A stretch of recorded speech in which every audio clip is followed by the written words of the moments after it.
Good afternoon, good morning, wherever you are today on 9/10/2021. I just wanted to bring up a topic that I thought was really interesting, and it's in regards to the black box or the black cube of Saturn. Some of you are familiar with it, some of you are not. This is something that I'm not particularly familiar with, but I'm learning a lot. And I'm seeing a lot of correlations in the Abrahamic religions that kind of are increasing my understanding of why the cube is so important. So, first we'll start with the Muslim culture, the Muslim religion, I should say. They have a cube, a black cube, and I suggest you Googling it because I'm not good with all that other stuff. It's just going to be my face. But the cube, they call it the Kaaba, and it's in Mecca. And the Muslims worship the Kaaba. And it is a perfectly symmetrical cube. Also, in the Jewish culture, the Jewish men wear a Tefillin, which is a cube that they wear on their foreheads. And I believe some of them put them on their hands as well. But this is worn, this is interesting, this is worn as a remembrance of when God intervened at the time of the Exodus from Egypt. Now, as a lot of you know, on this channel, I'm looking at stuff from a different perspective, not a biblical or religious perspective, but almost like an alien or sci-fi type perspective, okay? New Jerusalem, Revelation 21:16. It's 1,380 by 1,380 miles. That's the size of New Jerusalem.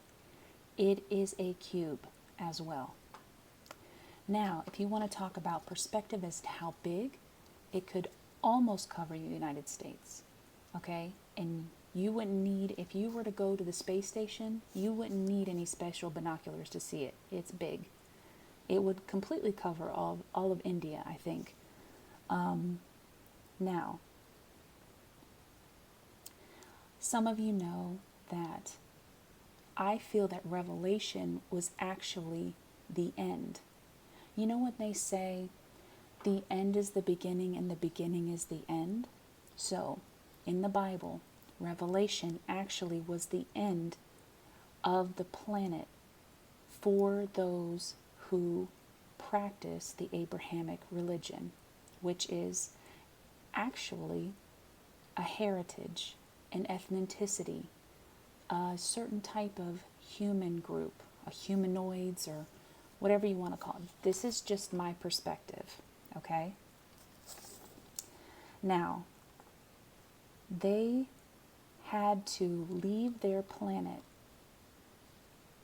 because it was being destroyed by possibly other aliens or other life forms. Now, if the sky was rolled back like a scroll and you're on your planet and you're seeing this happen and it's getting destroyed, what are you going to call that group of people? You won't call them people, but you would look at that and say, those are aliens, because they're not from here. They're from somewhere else. So on their planet, when they had to escape what you would call, or they would call Egypt, which could be their planet, like Jupiter or Saturn,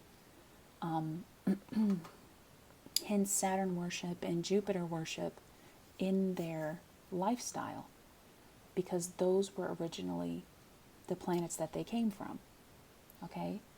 And now they're here. A new heaven and a new earth was given to them, which was already occupied by humans, okay? A different breed of humans, possibly. Now, in the Muslim and the Jewish culture, they're always talking about leaving this place and going to a new heaven and a new earth. Now, the black cube, people go on the black cube in the Bible, the New Jerusalem, and they get taken away. And that doesn't sound like something straight out of a sci-fi movie. I don't know what is.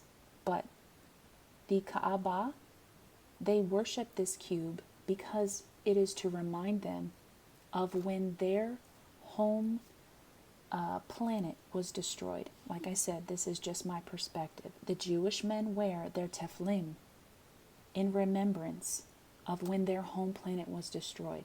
Now, I'm not necessarily sure if this is the planet that they were promised, which I'm thinking it probably is, or if this planet will be destroyed also, and they'll have to get taken up again by this New Jerusalem or this black cube and removed and put on another planet. How many planets are out there, so-called, in our solar system? All right, I think we have like one more planet left that they could possibly habitate, which might be Mars, but they're saying Mars used to have life on it. Well, think about it. What if all those planets had life on them and they were just destroyed? Because whatever these particular people, groups, or aliens, or whatever they're hiding from, they bring them with them. And every single time these planets get destroyed, with the people and everything on them. It's just my little crazy thoughts sometimes, but I think that the New Jerusalem is a type of ark.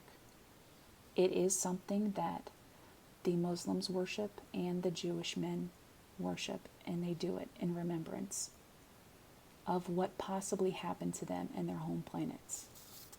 So, if you have any thoughts or any ideas on this topic, I'd be really interested to hear about it in the comments. If you don't, that's fine too. Again, I'm coming from a completely different perspective, and maybe this has already been talked about. I don't know. But I was doing my research, and I've always found the black cube to be very interesting. Now you can look throughout certain locations in the world, and there are these black cubes. So something happened, and it's a remembrance of this particular history for these groups of people, and they were brought here. Now, what if all of us were brought here? I'm not saying, because some of us obviously were born, but genetically we were all brought here as well on the black cube. We don't know that, but most likely there's groups of people that are indigenous to this earth and not indigenous to this earth. Okay? So, I'd be really interested to hear anything you have in regards to this black cube. And, it's all informational.